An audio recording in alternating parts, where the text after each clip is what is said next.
কেউ কেউ বলেও বসছেন শুধু নির্বাচন এবং একটি রাজনৈতিক দলকে ক্ষমতায় আনার জন্য এই পরিবর্তন হয় নাই। আমার কাছে মনে হয়েছে গণতন্ত্রের উত্তরণের জন্য প্রধান বিষয়টি সিঁড়িটি হচ্ছে নির্বাচন। দেশে একটা সরকার আছে যেটিকে অন্তর্বর্তীকালীন সরকার হিসাবে আমরা জানি, এটা আমাদেরই সরকার। বিএনপি এবং যেসব রাজনৈতিক দলগুলো হাসিনা বিরোধী আন্দোলন ছিল তাদেরই সরকার। এই সরকারের সাফল্য ব্যর্থতা এটা আমরা বহন করব, মানে যারা রাজনৈতিক দল করি, বিএনপি বা অন্যান্য, তাদের এটা বহন করতে হবে। যে পরিবর্তনটা হয়েছিল মানুষের প্রত্যাশা ছিল, এটা কিন্তু লক্ষণীয় বিষয়। মানুষের প্রত্যাশা ছিল জিনিসপত্রের দাম কমবে, আইন শৃঙ্খলা পরিস্থিতি ভালো হবে, বা স্বস্তির সঙ্গে বসবাস করা যাবে। মানুষ একটি নির্বাচনের মধ্যে দিয়ে তার পছন্দের প্রার্থীকে বেছে নিতে পারবে। এখন যে পরিস্থিতির আমরা মুখোমুখি হয়েছি, সেখানে অনেকগুলো জিজ্ঞাসা তৈরি হয়েছে। যে জিজ্ঞাসাগুলো হচ্ছে, একটা পন্থী যারা নির্বাচন প্রত্যাশা করছে তাদেরকে এক ধরনের গণতন্ত্রের শত্রু হিসাবে আখ্যায়িত করার চেষ্টা করা হচ্ছে। কেউ কেউ বলেও বসছেন শুধু নির্বাচন এবং একটি রাজনৈতিক দলকে ক্ষমতায় আনার জন্য এই পরিবর্তন হয় নাই।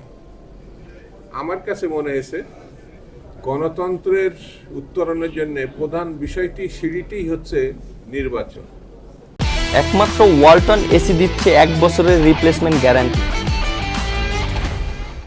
শেখ হাসিনা নির্বাচনে শুধু বিরোধিতা করে নাই, নির্বাচনের নামে তামাশা করছে।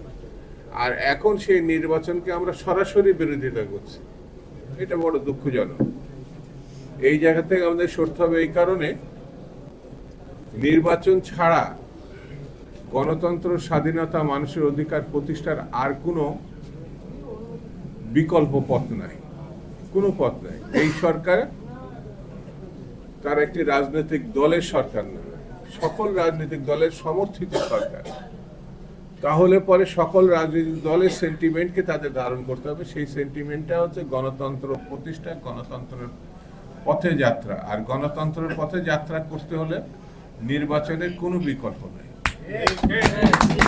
কোনো বিকল্প। কেউ যদি এই বিষয়টি আমাকে বুঝাতে পারে, আমি তার দলে, বিএনপির অনুমতি না, বিএনপির অনুমতি তার দলে আমি জয়েন করে ফেলব, যে নির্বাচন ছাড়াই গণতন্ত্র করা যায়।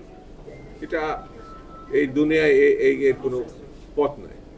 দ্বিতীয় পথ হচ্ছে ৭২-৭৫ যে সরকারটা ছিল, সে সময় দুর্ভিক্ষ হয়েছিল, খুন খারাপি হয়েছিল, লক্ষ লক্ষ মানুষ বিপদগ্রস্ত হয়েছিল। কিন্তু সেই সরকারের, মানে ৭৫ 15 আগস্টের পরিবর্তনের পরে সেই জিয়া রহমান প্রমাণ করেছিলেন জিনিসপত্রের দাম কিভাবে কমাতে হয়।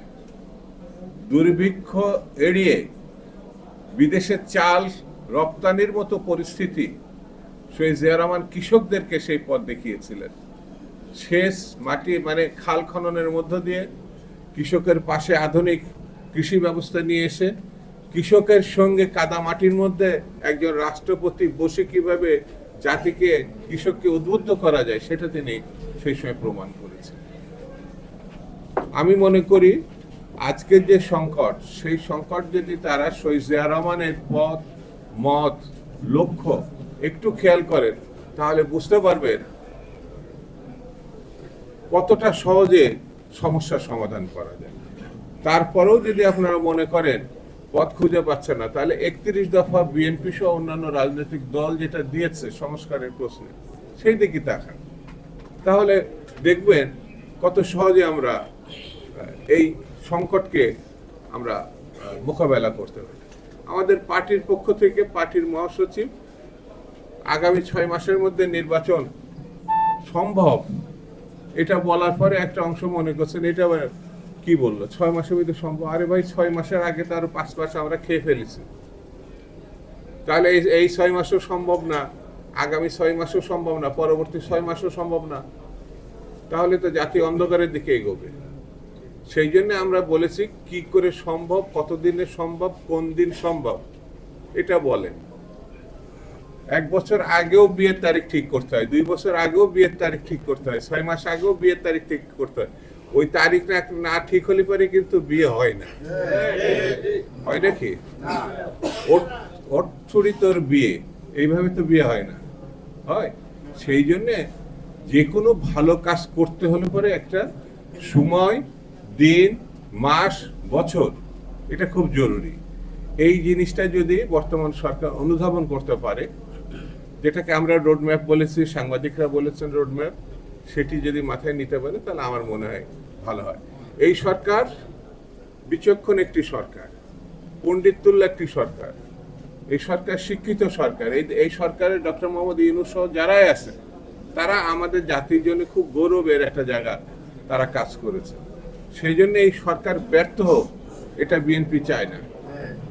এই সরকারের দায় আমরা নিতে চাই এই কারণে যে এই সরকারকে আমরাই ক্ষমতায় বসিয়েছি।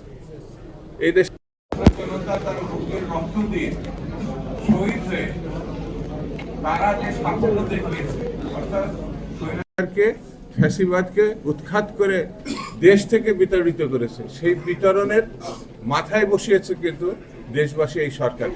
সেই জন্য আমার নিজের এবং আমার দলের কথা হচ্ছে এই সরকারের মধ্য দিয়েই যেন একটি ভালো সরকার, ভালো ব্যবস্থাপনা, ভালো একটি লক্ষ্যের দিকে আমরা এগোতে পারি। এটাই হলো মূল কথা। তো গণতান্ত্রিক পরিষদের আজকের যে উদ্যোগ, তারা যে গণতন্ত্রের জন্য সংগঠনের নামই রাখছে গণতন্ত্র, যে লক্ষ্যে কাজ করছে, সেই কাজের সঙ্গে সাম্প্রতিক রাজনৈতিক দলগুলো কাজের কোনো ভিন্নতা নেই।